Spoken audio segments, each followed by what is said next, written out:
ভাই, জানের রিস্ক নিয়ে কাজ করছি। ডক্টররাও দেখে না ওরকম রোগী গো। আমার চাকরি নিশ্চয়তা দেন, প্রতিষ্ঠানের নীতিমালা এটা হচ্ছে একটা কালো নীতিমালা।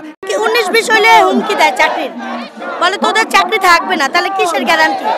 আমাদের ধরেন মাতৃত্ব কোনো ছুটি নাই ভাইয়া, শরীরে জ্বর থাকলে কোনো ছুটি দেয় না। তা আমরা তো মানুষ, তো এই দেশের নাগরিক হয়ে কি লাভ হইলো আমাদের বলেন?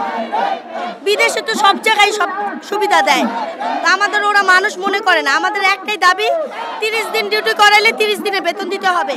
আর আমাদের ছুটি আর চাকরির কোনো ভয় দেখান যাবে না, একটা আমাদের স্টাইল করে দেখ। এই করোনার টাইমে অনেক কষ্ট করছি ভাই, জানের রিস্ক নিয়ে কাজ করছি। ডক্টররাও দেখে না ওরকম রোগী গো, 10 হাত দূরে থাকছে, কিন্তু আমরা একটা মাস্কও দেয় নাই ভাইয়া, গ্লাভস মাস্কও দেয় নাই, পিপিও দেয় নাই।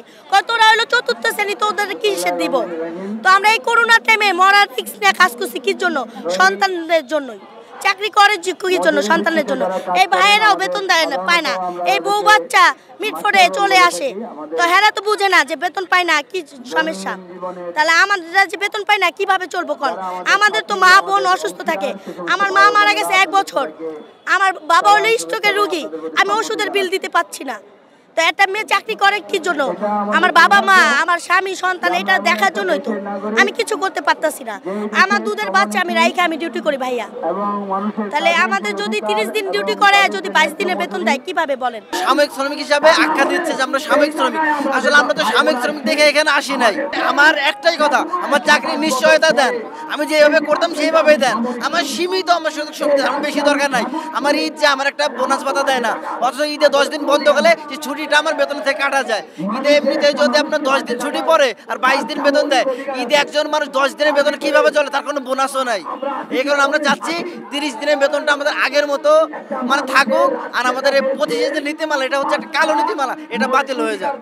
আমরা 5 মাস ধরে বেতন পাই না।